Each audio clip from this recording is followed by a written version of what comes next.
13. Ayat yang ke-16. So, kita boleh mula? Boleh, silakan Ustaz. A'udzubillahi minasyaitonirrajim. Bismillahirrahmanirrahim. Alhamdulillahilladzi hadana lihadza wa ma kunna linahtadiya laula an hadanallah. Nashhadu an la ilaha illallah wahdahu la syarikalah wa nashhadu anna Muhammadan abduhu wa rasuluh. Allahumma salli wa sallim wa barik ala Muhammad wa ala ali Muhammad kama sallaita ala Ibrahim wa ala ali Ibrahim innaka Hamidum Majid.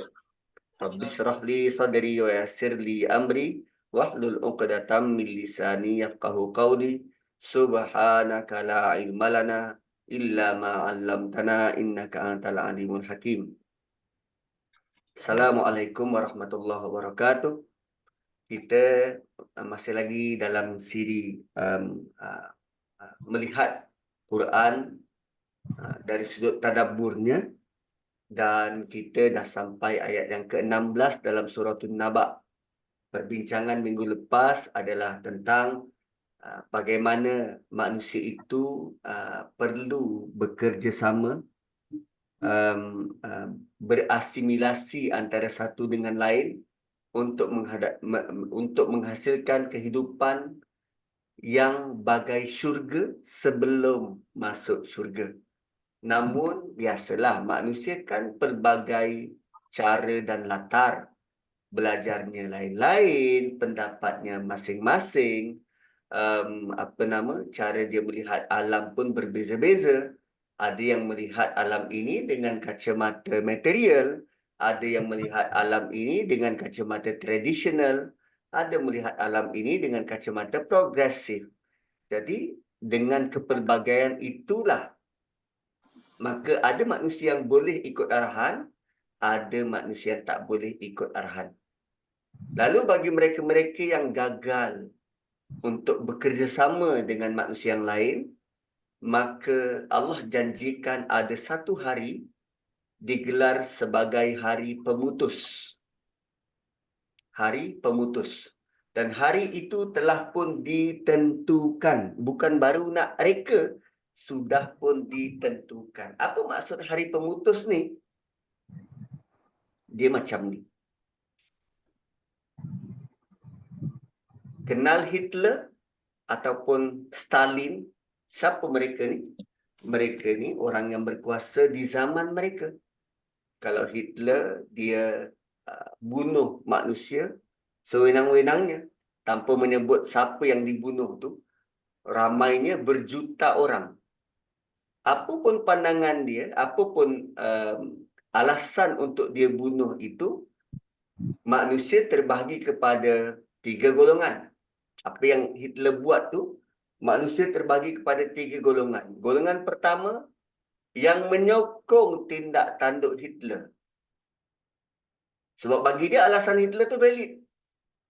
Demi kerana negara nak menyelamatkan ekonomi dan keluarkan manusia, rakyat dia yang tertindas, yang menyokong.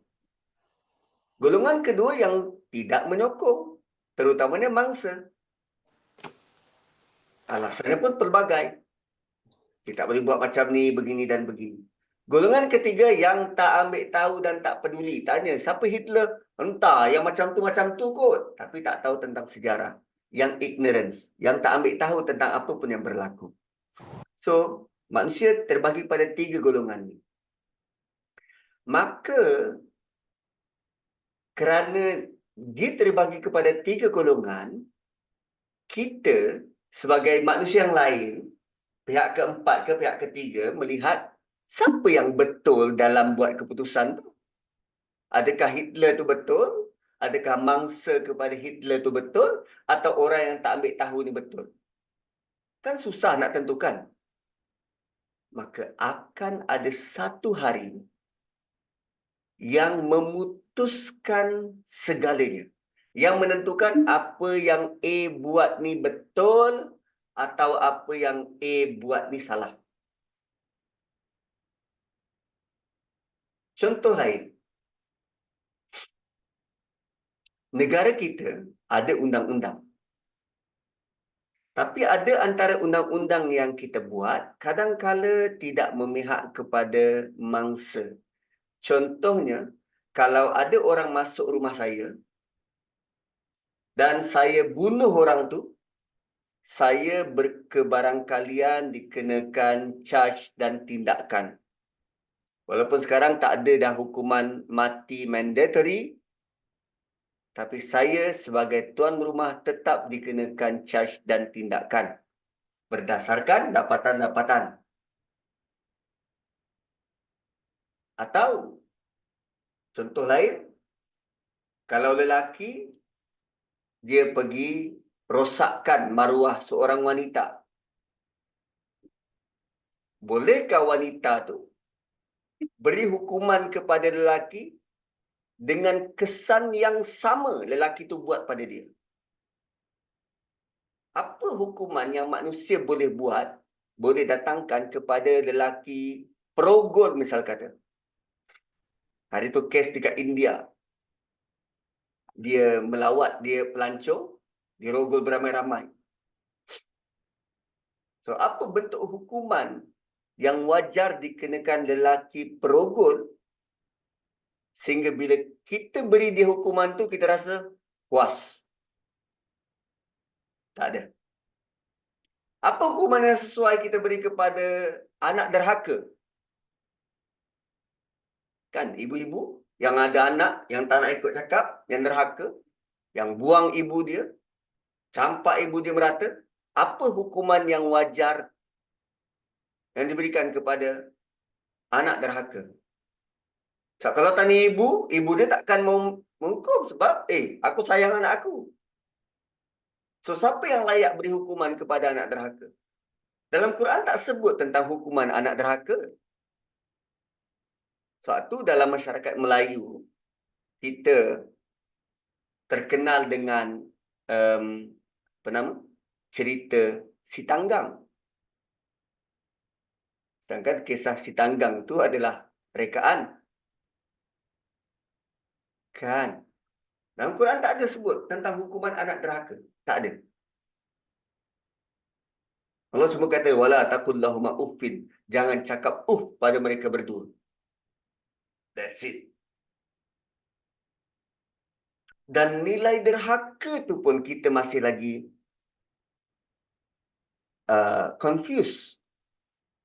Adakah hanya dengan tak ikut cakap mak itu dikira sebagai derhaka, walaupun mak dia tu selama ini terlalu bosi dalam kehidupan dia? Kan?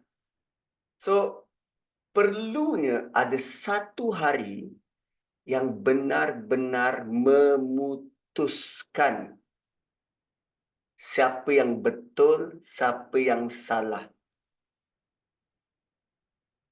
Gitu. Dan pada hari itu tak ada siapa yang terlepas.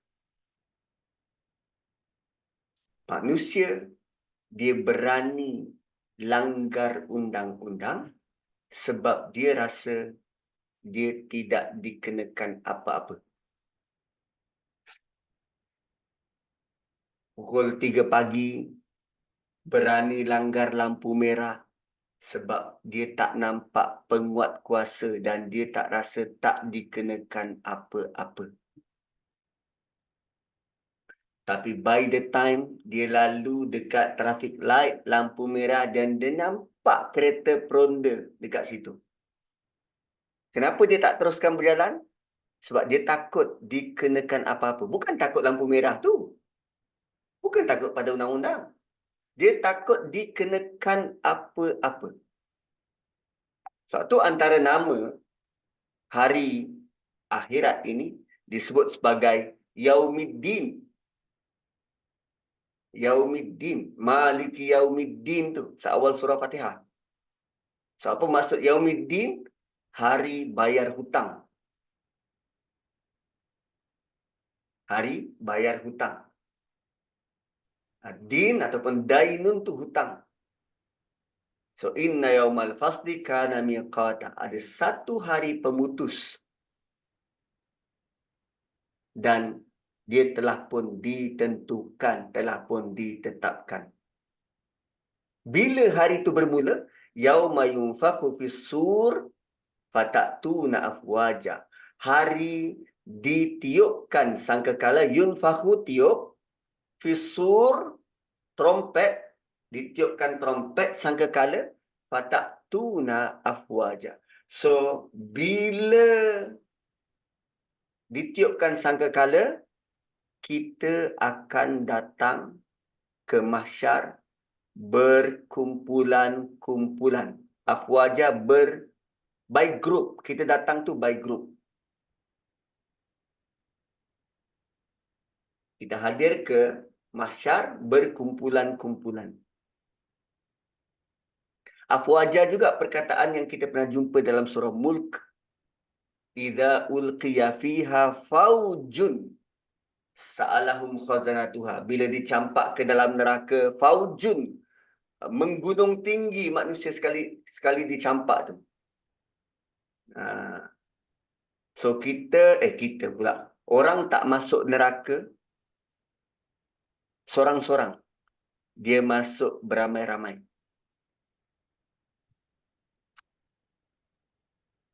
Dia masuk beramai-ramai. So, afwaja.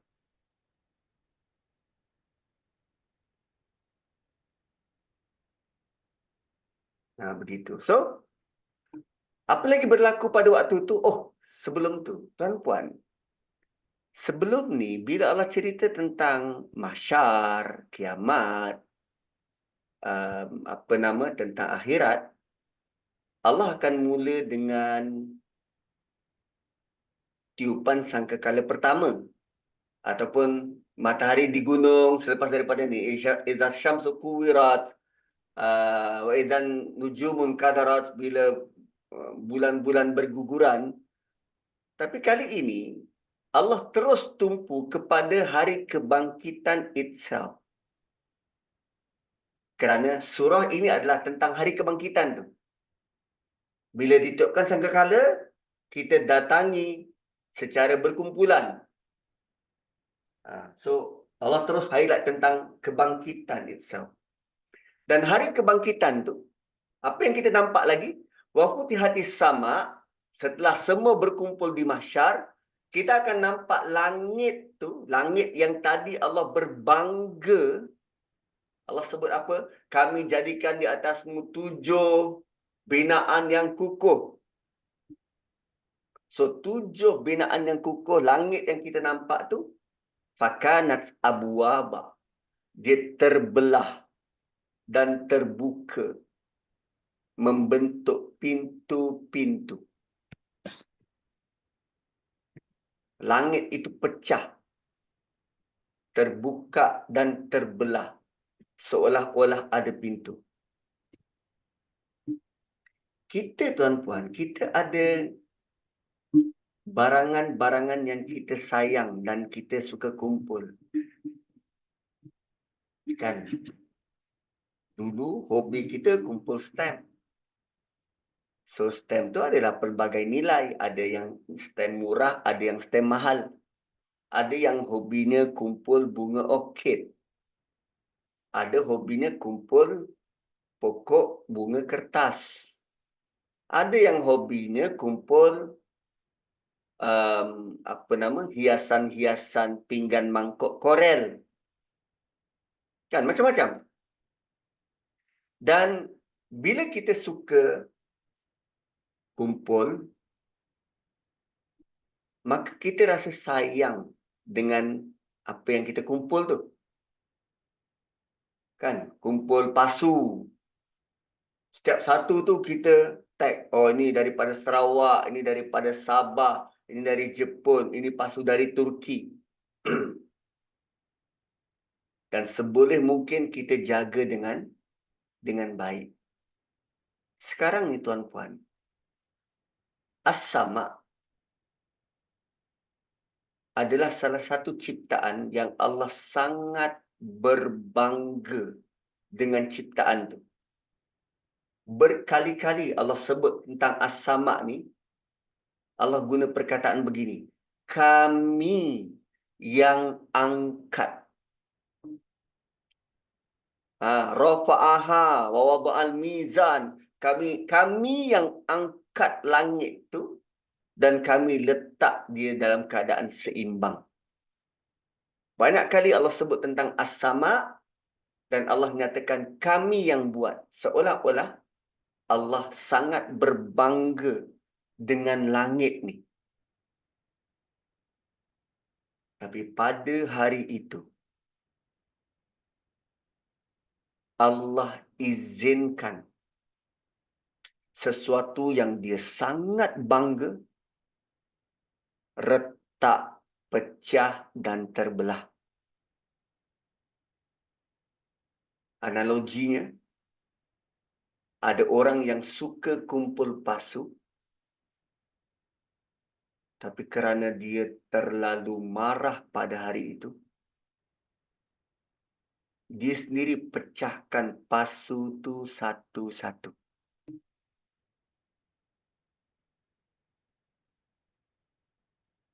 Itu hari Allah sangat murka.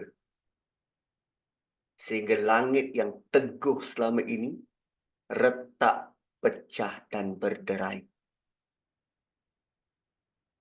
Langit retak ni memang menunjukkan kemurkaan Allah. Ada satu ayat yang sebut tentang hampir-hampir langit itu terbelah daripada hujung ke hujung kerana ucapan manusia yang sebut Allah ada anak. Waliyazbillah. So, kawan-kawan kita yang Kristian, yang dok sebut Allah ada anak, tuan-puan, implikasinya itu sangat besar. Langit hampir terbelah dan pecah. Itu menggambarkan Allah sangat murka. Tapi kita yang tak faham, tak mengerti, manusia boleh cakap dengan sambil lewa. So, pada hari itu langit pecah, retak dan terbelah. Wa futihati sama fakanat abwaba. Kita sendiri akan lihat nanti langit itu terbelah bagai pintu yang terbuka. Apa yang kita nampak? Wa suyiratil jibal fakanat saraba. Gunung ganang tu berlayar. Suyirat. Suyirat tu maksudnya berlayar. Fakanat saraba. Dan dia ibarat fata morgana. Saraba tu riak sinaran panas di padang pasir. Fata morgana. So, gunung itu diterbangkan dan dia menjadi seperti miraj. Miraj. Fata morgana. Tuan-puan, kita pernah nampak ke gunung terbang? Pernah nampak tak gunung terbang? Sebenarnya yang kita nampak bukan gunung terbang, tetapi sesuatu yang macam gunung sedang terbang. Ustaz, macam mana tu? Kita sebenarnya hari-hari sedang diperlihatkan ini. Hari-hari. Tinggal lagi, kita belum cukup dalam memerhatikan alam. Gunung ini, kita nilai dia sebagai gunung sebab dia merupakan objek paling besar dan kita nilai dia berat. Lalu bila disebut dia ni terbang, kita rasa, wow, macam mana gunung terbang? Berat kot gunung tu. Tapi sebenarnya hari-hari, Allah sedang menerbangkan suatu yang berat seperti awan. Yang kita won't budge pun tengok awan tu. Awan tu beratnya macam gunung, tuan-puan. Saya pernah pergi ke Jabatan saliran air dan galian tu, jabatan saliran tu. Dia apa nama? Dia bagi tahu tentang kita punya terowong smart. Terowong smart tu kalau hujan lebat dekat KL, air akan mengalir ke situ. Air akan mengalir ke situ, disimpan dan dia boleh muat kapasiti dia lebih kurang 3 juta meter padu. 3 juta meter padu. Bayangkan sekali hujan lebat, air yang dapat ditampung 3 juta meter padu. Itu air yang masuk. Air yang berbaki, yang masuk Sungai Kelang, masuk Sungai Gombak, masuk sikit dekat atas bumbung rumah kita, masuk dalam baldi rumah orang lain. Berapa juta meter padu sebenarnya yang jatuh, yang turun. Satu kali hujan lebat dekat KL. Itu yang turun dekat KL, yang turun dekat Taiping hari-hari. Yang turun dekat Sabah, Sarawak. So, kalau kita gambarkan, sekali hujan lebat, 3 juta meter padu. Okey, sekarang kira berapa berat tu yang turun tu. Sebelum turun, dia jadi awan dekat atas. So, sekarang berapa berat awan tu? Sama tak berat dengan gunung? Sama. Sebenarnya kita sedang memerhatikan wasuyiratil jibal hari-hari. Tinggal lagi sebab kita tak perasan. Kita tak rasa bahawa apa yang ada di atas itu, Allah boleh turunkan azab dia bila-bila masa. Tinggal lagi kerana kita ni umat Muhammad sallallahu alaihi wasallam. Allah tidak layan kita seperti umat terdahulu. Buat salah sikit terus kena azab. Tak. Allah beri kita peluang. Ruang. Allah mahu kita lihat suratul Naba untuk jadi manusia lebih baik dan lebih baik. Tu wasuyiratil jibalu fakanat saraba. Kemudian Allah kata apa? Inna jahannama kanat mirsada. Sesungguhnya neraka jahannam itu sedang mengintai-ngintai. What? Mirsada tu maksudnya mengintai-ngintai. Jahannam, kata akar dia, jahmun. Dia juga melahirkan perkataan jahim.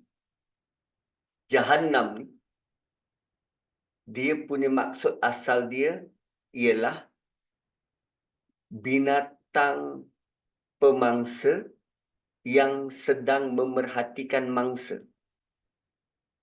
Jahannam tu, dia punya maksud binatang buas yang sedang memerhatikan mangsa.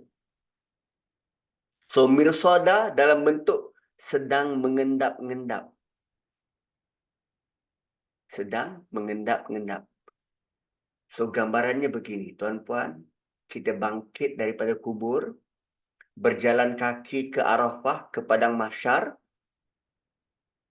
Dalam pada itu, kita sedang perhatikan neraka Jahannam sedang mengintai-ngintai mangsa dia.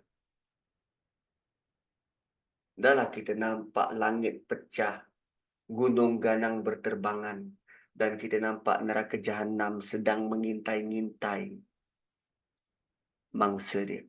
So, ini gambaran awal sebelum diazab. Dan sekarang cuba gambarkan. Kan kita pernah dengar malaikat maut sedang menunggu-nunggu masa untuk cabut nyawa kita kan. Tapi sekarang gambarkan neraka sedang mengintai kita dari jauh. Lazimnya manusia tak rasa. Dia hanya rasa takut kalau dia ada hutang dengan orang dan pemiutang tu duk intai usia dia daripada jauh. Kita lagi takut CCTV yang ada dekat pasaraya dan berkelakuan sopan kalau kita tahu ada kamera yang sedang merakam. Tapi Allah sedang kata, sungguh neraka Jahannam dari dulu lagi, kanat tu dari dulu lagi. Dari dulu lagi sedang mengintai-ngintai kita. Wah. Kemudian Allah kata apa? Littagina ma'aba.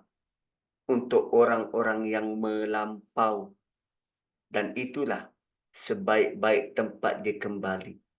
Tagha, melampau. Gambaran melampau ni macam mana? Kalau kita ada besin. Contoh-contoh. Ini tutup botol. So, kita letak air dan air tu ngam-ngam dekat permukaan. Air tu ngam-ngam dekat permukaan. Tagha ni macam mana? Bila kita goncang sikit, tutup botol tu, air tu akan melimpah. Melimpah tu disebut tagha. Dia apa nama? Melampau daripada batas yang sepatutnya. Tagha. So, untuk jadi tagha seperti Firaun, antara manusia yang disebut tagha ni Firaun. Untuk jadi tagha seperti Firaun, dia tak perlu sampai bunuh baby.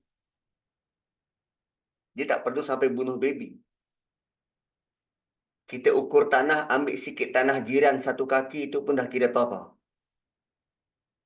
Kita makan hak orang lain, itu pun tagha. Makan harta anak yatim, itu pun tagha. Apa sahaja aktiviti yang melampau.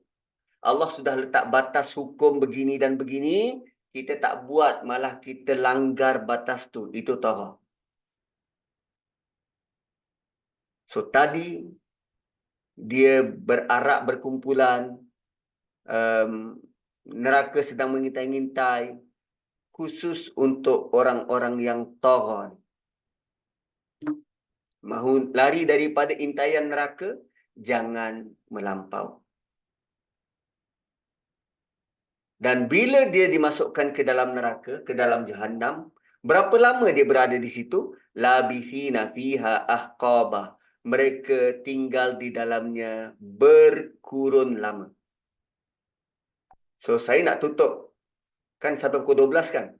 Saya nak tutup perbincangan dengan perkataan ahqaba ini. Tuan-puan, ahqaba ni plural. Singular dia dipanggil hukum. Singular dipanggil hukum. So, ada seorang sahabat Nabi, nama dia Ibnu Mas'ud dan juga Ibnu Abbas, pakar tafsir. Bila ditanya ahqaba ni bagaimana, dia kata satu hukum bersamaan dengan 80 tahun. 1 tahun bersamaan 12 bulan. 1 bulan 30 hari. 1 hari bersamaan dengan 1000 tahun dunia. Itu satu hukum. Sekarang ni Allah kata beberapa hukum. Sekurang-kurang plural dalam bahasa Arab 3. So, 80 tahun darab dengan 3 pula. Itu the least tinggal dekat neraka. Labithina fiha ahqaba. Dan Allah boleh saja sebut mereka tinggal selama-lamanya. Khalidina fiha abada. Boleh sebut selama-lamanya.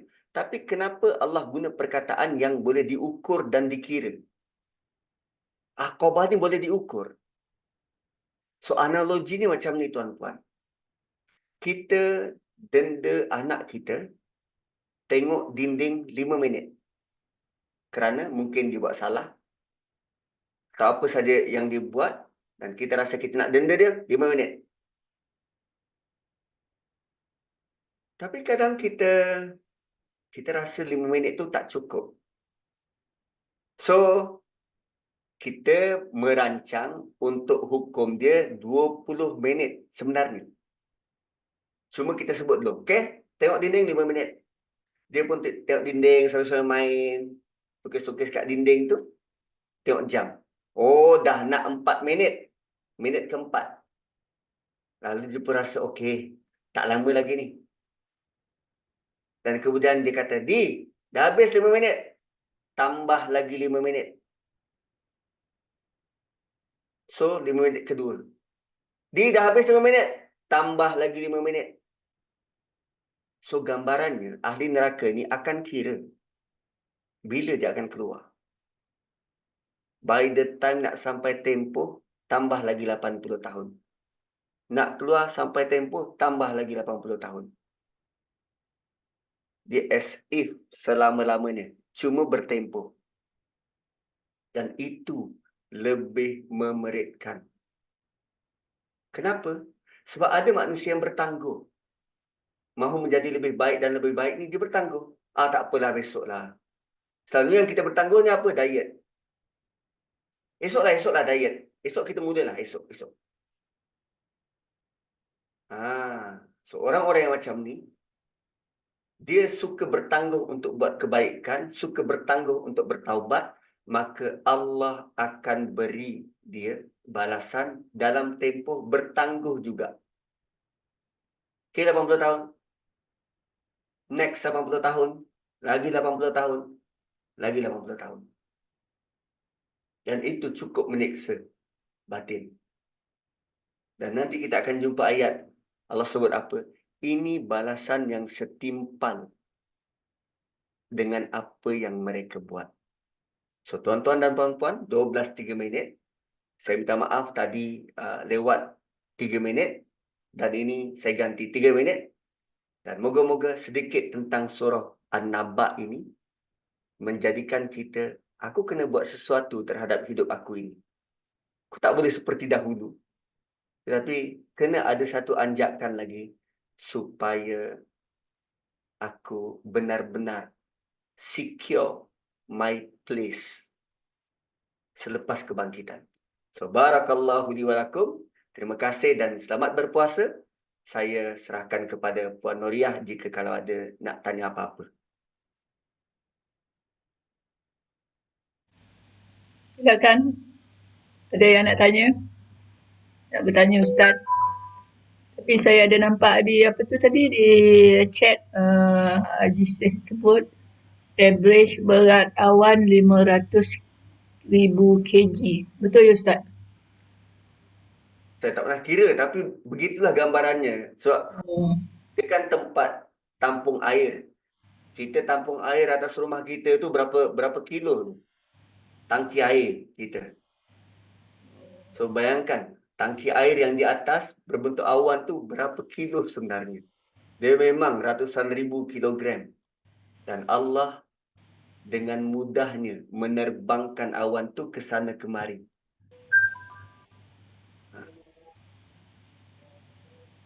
Yang lain silakan. Assalamualaikum Ustaz. Waalaikumsalam.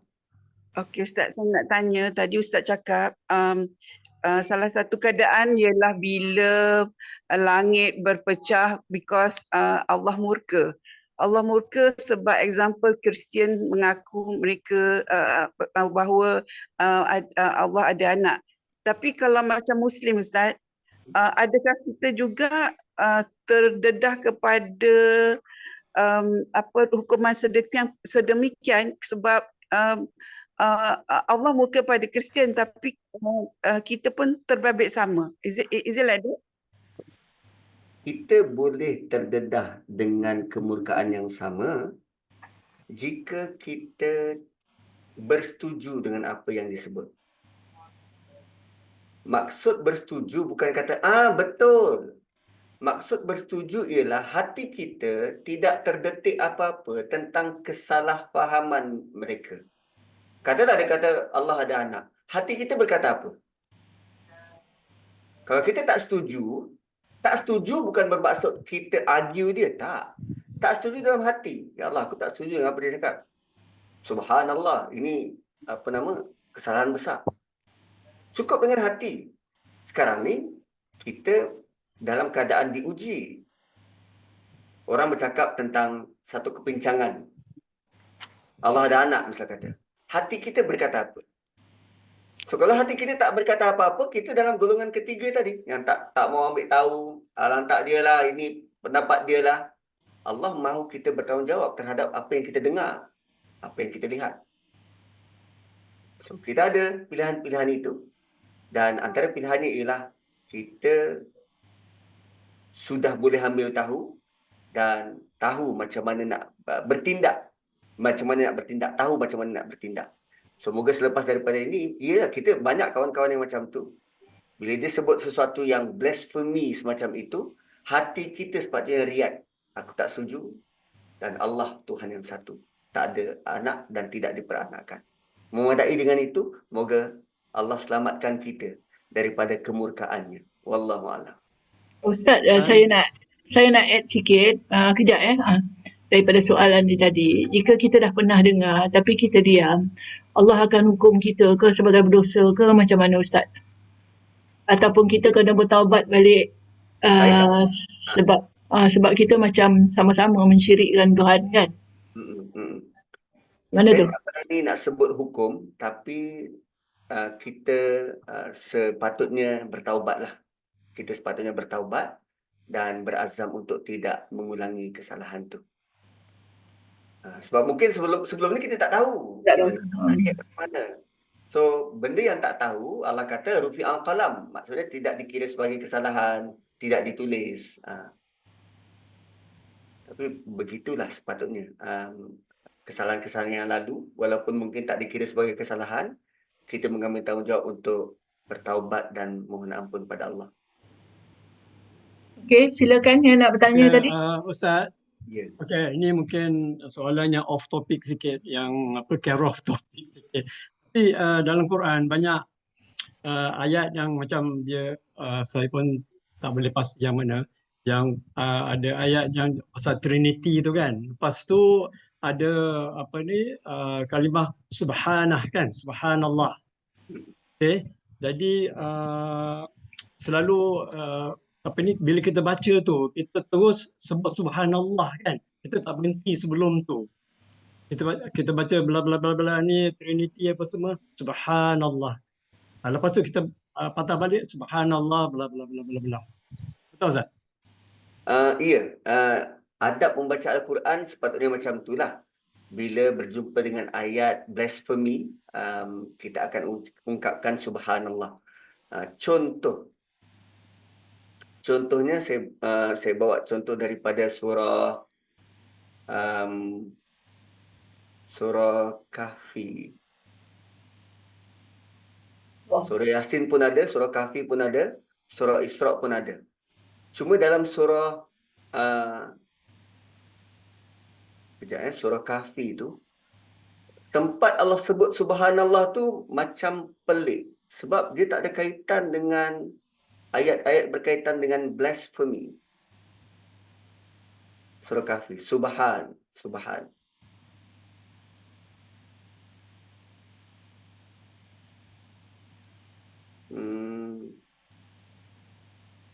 Ni ya. Tapi begitulah sepatutnya kita punya akhlak dalam membaca Al-Quran. Perkataan subhanallah itu perlu diiringi dengan kalimah itulah. Dia dalam tajuk ibtidak, wakaf ibtidak dalam Quran. Tu betul lah tu Tuan Haji apa yang disebut tu. Cuma ayat ni saya tak jumpa pula ni. Satu. Okay, jika ada soalan lain, nanti kalau Ustaz, jumpa ayat ni saya kongsi. saya nak tanya tentang puak-puak tu yang datang berpuak-puak tu. Adakah kita ni Allah bagi kita berpuak-puak ikut siapa yang kita sokong ke apa macam mana? Ke ikut kaum? Okey. Tentang berpuak-puak ni, Nabi pernah sebut begini. Kamu nanti akan hadir ke mahsyar dalam kumpulan. Ada kumpulan orang-orang yang jujur. Ada kumpulan orang-orang yang berpuasa. Dia mengikut amalan. Kalau kita konsisten buat satu amal baik, kita akan digrup dengan amalan tu. So, kalau kita konsisten buat amalan macam Fir'aun, tak mustahil ketua kita nanti Fir'aun. So, merit dia tu berdasarkan apa yang kita lakukan dekat dunia. Sebab tu antara amalan yang terbaik ialah sedikit tetapi berterusan, konsisten. So, kita berharaplah ketua kumpulan kita tu mungkin Abu Bakar, mungkin Omar, mungkin Osman, Ya, kebarangkalian untuk kita mencontohi semua akhlak mereka itu hampir mustahil. Tapi at the very least, kita boleh buat salah satu daripada kebiasaan mereka. Lalu kita harapkan yang itu. Dan saya percaya dan yakin antara tuan-puan, Datuk Datin, ada yang konsisten puasa Isnin Khamis. Ya, nanti akan dikumpulkan bersama dengan orang yang mengungguli, yang mengetuai suka berpuasa. Puasa sunat ni. Wallahu a'lam. Silakan yang lain.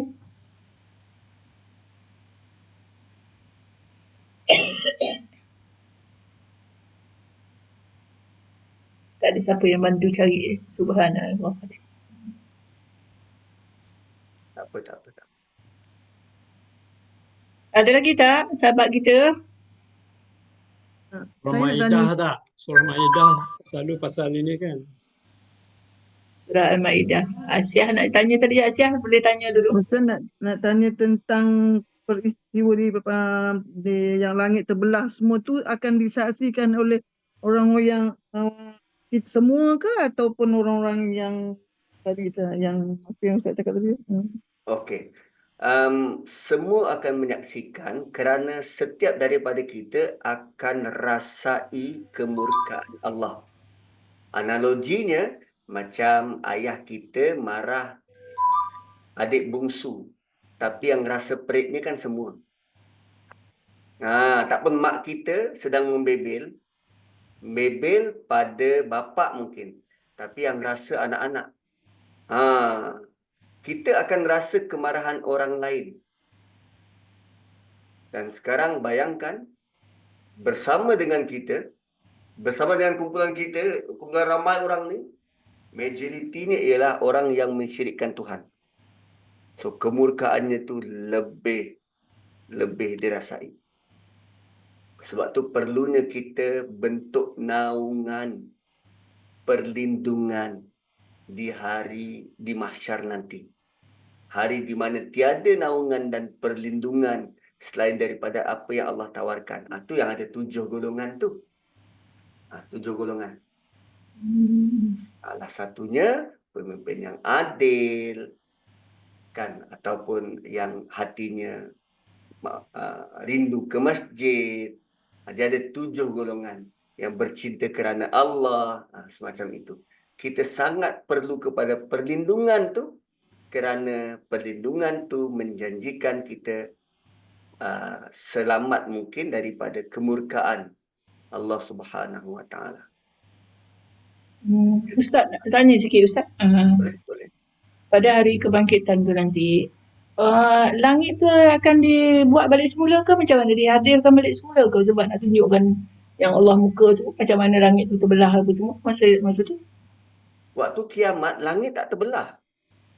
Oh, tak hancur Yes, langit tak hancur. Waktu kiamat tu matahari digulung, bintang-bintang berguguran, langit stay still. Oh. Tapi hanya waktu kebangkitan. Satu, langit ni adalah makhluk yang Allah paling, the most mentioned makhluk yang Allah bangga dengan langit. Banyak-banyak makhluk yang disebut, Allah bangga dengan langit. Sebut berkali-kali. Dan bayangkan, benda yang Allah sangat bangga, that's it, hancur ke hari ini. Kerana kemurkaan dari Allah. Okey, faham. Okey, silakan siapa yang nak tanya tadi? Saya cut pula. Okey, Assalamualaikum Ustaz. Waalaikumsalam. Pada hari kiamat tu, pada hari pembalasan tu, Allah akan buka aib semua orang, maknanya Allah akan ceritakan balik apa yang dilakukan. Adakah golongan yang tidak dibuka aibnya, maknanya Allah tak dedahkan apa-apa pun tentang dia. Allah tutup aib dia di sana nanti. Ada, absolutely ada. Antara orang-orang yang tidak dibuka aibnya ialah mereka-mereka yang dapat privilege tidak dihisap.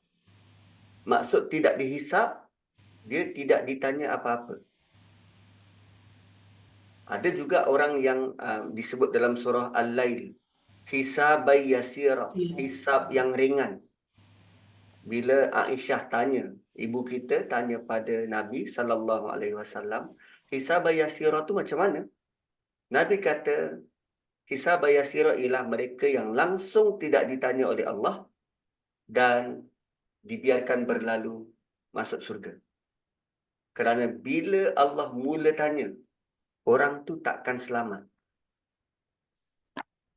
Bila Allah mula tanya, orang tu takkan selamat. So, bila Allah mula tanya, Allah akan tanya detail. So, kita punya target, tuan-puan, bukan kita mampu nak jawab soalan dari Allah. Bukan itu target kita. Target kita ialah hisab yasira. Langsung tak ditanya. So, kita kena meletakkan satu matlamat tinggi. Bukan boleh jawab apa yang Allah tanya, tak. Tapi langsung tidak ditanya.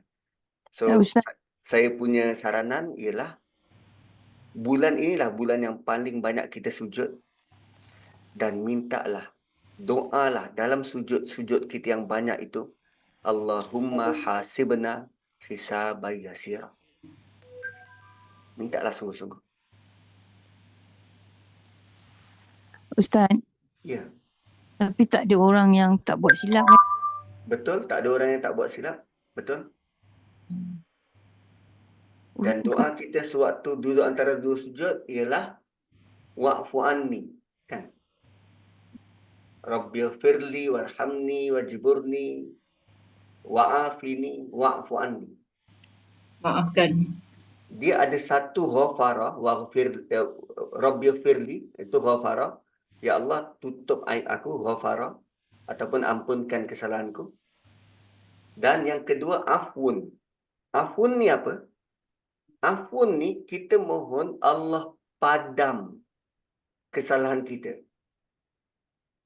Tuan-puan, kita punya buku kiri dan kanan ini akan sentiasa mencatat apa sahaja yang kita buat. Apa sahaja. Bila sebut apa sahaja, niat kita, perkataan kita, perbuatan kita, tingkah laku kita, lirik mata, semua tercatat. Semua tercatat. So, kita mahu nanti sewaktu buku catatan dipersembahkan, segala bentuk-bentuk yang tak patut ni kita mahu dipadamkan. So, proses untuk memadamkan itu ialah afun. Bukan hanya diampunkan dosa. Kita mahu catatan itu terpadam. Sebab bila catatan terpadam, kalaupun chances untuk Allah tanya, yang ditanya mungkin apa yang tercatat dalam buku. So, kita mahu itu semua terpadam. Afun. Dan cuba lihat doa yang Nabi beri pada Aisyah, ibu kita, ketika ibu kita tanya, "Ya Rasulullah, kalaulah aku berjumpa dengan malam Al-Qadar, apa yang aku kena buat?" Maka Nabi beri satu doa. Allahumma innaka afuun tuhibbul afwa fa'fu anna. Perkataan afuun disebut berulang kali. Ya Allah, padamkanlah catatan amal aku. Sungguh engkau maha mengampunkan. Tuhibbul afwa fa'fu anna. Maka ampunkanlah aku. Khusus untuk malam Al-Qadar. So, doa itu juga doa yang super berat. Doa itu super penting untuk kita ungkapkan. Allahumma innaka afuun tuhibbul afwa fa'fu anna. Doa itu lazim dibacakan oleh imam setelah kita habis 4 rakaat dalam tarawih. 4 tu doa tu dibaca. Wallahu a'lam.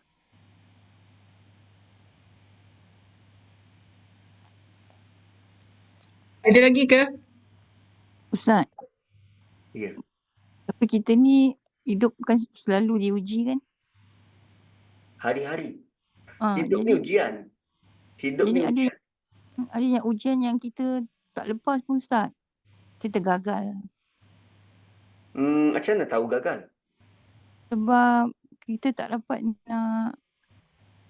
nak baik pulih lah.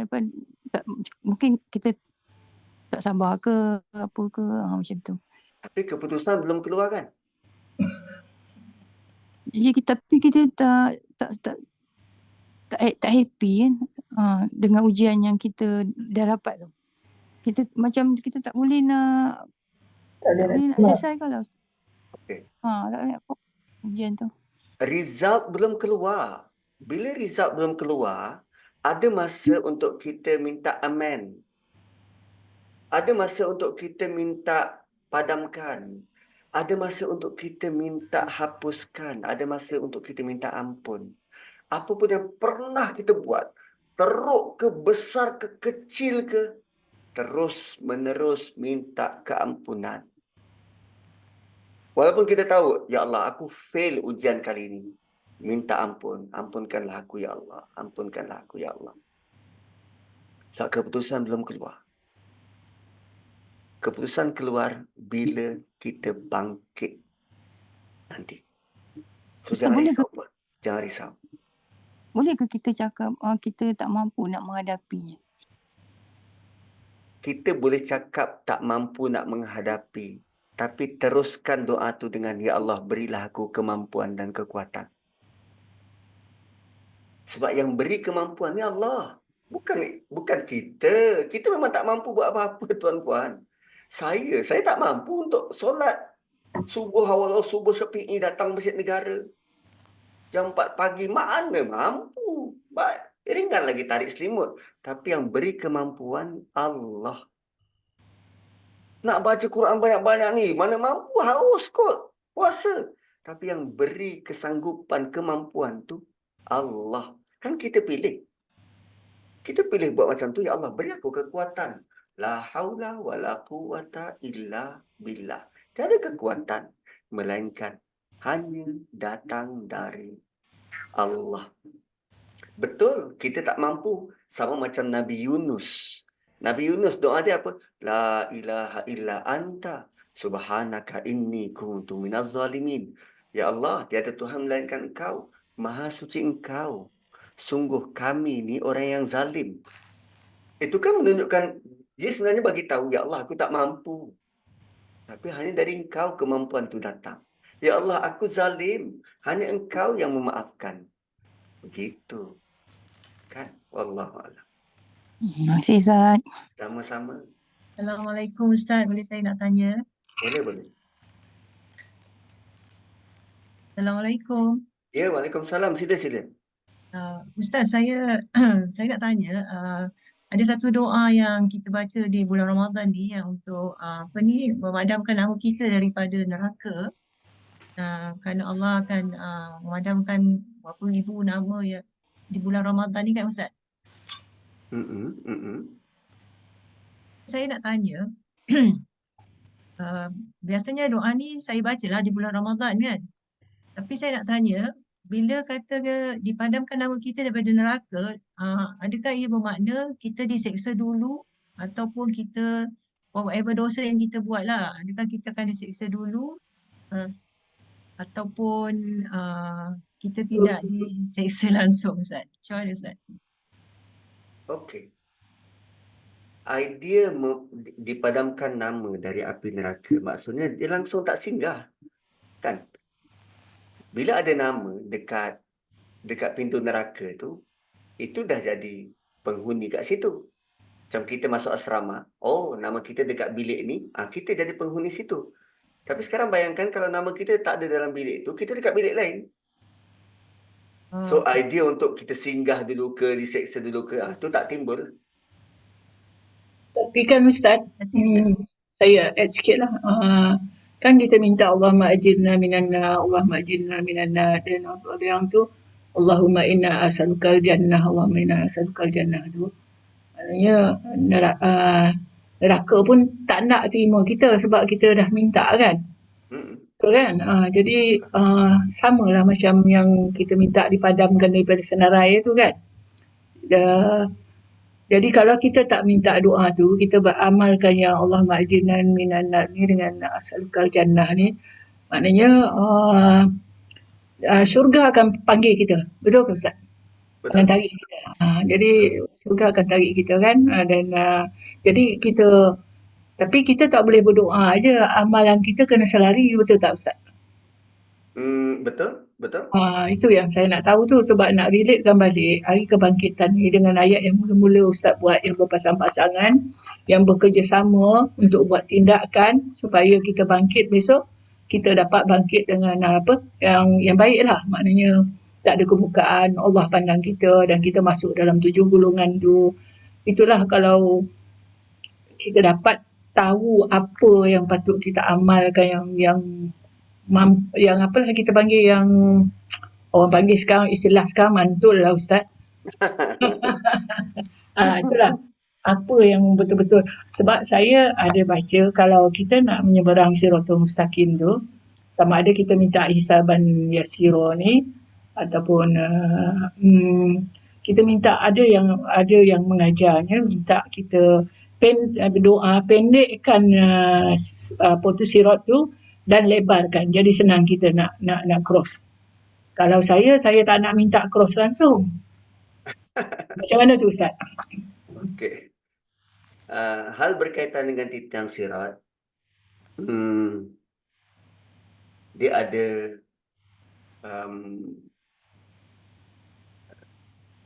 dia berkait dengan apa yang kita buat. Sebab titian sirat ini adalah halangan terakhir. Kita akan menyeberangi neraka. Kita akan seberangi neraka. So jika kita gagal dapat syafaat, kita mungkin akan tergelincir dan dikait oleh neraka lah dan jatuh ke dalamnya. Sebaliknya ada orang yang dapat syafaat dan boleh berlari, meluncur, laju. Cumanya untuk kita berdoa, minta dilebarkan, dipendekkan. Benda tu mungkin sebab imajinasi kita terhadap titian sirat tu. Dan saya lebih sarankan begini. Kita memang tak mungkin boleh beramal menepati standard yang Allah mahu. Tak mungkin. Sebab standard daripada Allah Subhanahu Wa Taala ialah standard Allah. Wajahadu fillahi haqqa jihadi, Allah kata surah Hajj hujung sekali tu. Apa yang kita boleh buat, kita mohon pada Allah, ya Allah, aku masuk syurga ni bukan sebab apa yang aku buat, tapi sebab rahmat daripada Engkau. Jadi untuk dapat rahmat ini, aku akan berusaha untuk buat sesuatu yang Engkau suka. So bila Allah beri kita rahmat, you name it, timbangan amal, titian sirat, Allah akan beri rahmat kita untuk kita lalui, tempuhi, tanpa perlu kita minta spesifik, titian ni perlu pendek dan lebar. Tak. Kita hanya tumpu nak dapatkan rahmat Allah. Contoh mudah, anak, dia akan buat apa yang mak bapak dia suka. Anak akan cuba untuk please mak bapak dia. Bukan semua benda, cukup satu benda. Lebih-lebih lagi yang bungsu. Bungsu lah yang pandai bodek. Kalau yang sulung, dia mungkin bertanggungjawab terhadap adik-beradik. Dia tak buat apa yang mak bapak dia suka, tapi dia buat apa yang mak bapak dia suruh. Anak tengah mungkin pandai masak. Dia masak untuk mak bapak dia. Yang bungsu pandai bodek, dia bawa bercerita. So sebenarnya kita ni ada forte masing-masing. Dan kita carilah forte kita bagaimana nak buat sehingga Allah suka dengan aku. Kalau perlu baca Quran, baca Quran. Kalau perlu solat, solat. Kalau perlu bermanis muka, bermanis muka. Apa sahaja, dan kita buat konsisten. Dan setiap yang kita buat itu, kita minta, ya Allah, rahmatilah aku. Pandang aku dengan pandangan rahmat. Nabi sendiri kata, aku sendiri masuk syurga bukan kerana apa yang aku buat, bukan kerana amal aku, tapi kerana rahmat dari Allah. So itu lebih sejahtera untuk kita buat. Allahuakbar. Okey, sekarang dah 12.33. Saya harap tak ada lagi soalan kan? Ustaz pun dah penat dah ni. Dari kelas satu kelas ke satu kelas. Kita tutup aja lah ya Ustaz. Ada lagi ke soalan? Tak ada kan? Okey, Terima kita kasih lah Ustaz. Kita KIV lah soalan untuk next. Okey Ustaz, kita tutup lah Ustaz. So, bismillahirrahmanirrahim. Kita tutup dengan tasbih kafarah dan suratul Asr. Subhanakallahumma bihamdik. Nashhadu an la ilaha illa anta wa nastaghfiruka wa natubu ilaik. Wal asri innal insana lafi khusr illa alladhina amanu wa amilus solihat wa tawasaw bil haqqi wa tawasaw bis sabr. Assalamualaikum warahmatullahi wabarakatuh. Terima kasih semua. Terima kasih Ustaz. Terima kasih Ustaz. Bagi. Om. Assalam. Thank you Kak Noh. Sama. Sakit dada lah. semua. Thank you. Kak Noh. Assalamualaikum. Ya. Sakit dada dengar. Terima kasih Nuria. Sama. Takut dengar kan? Allah hai. Sakit dada dengar. Macam mana nak afun karim tuhibul afani. Ini banyak-banyak. Minta rahmat dia. Dah amat. Itu yang kita selalu tak minta kan. Orang yang meninggal dia kita mintakan rahmat. Harap kita minta kat orang besok ada lah orang minta kat kita. Warhamhu tu.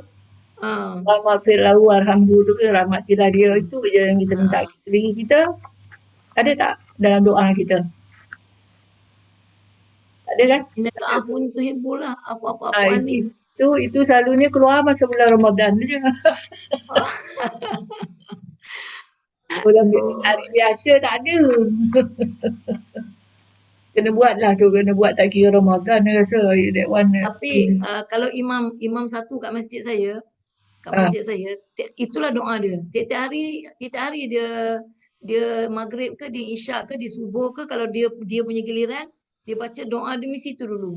Walaupun bukan di luar Ramadan. Walaupun di luar Ramadan. Walaupun bukan Ramadan. Kena minta imam buat lah macam tu. Okey. Bye. Nak tidur jap. Saya end the meeting ya. Bye. Terima kasih semua. Waalaikumsalam.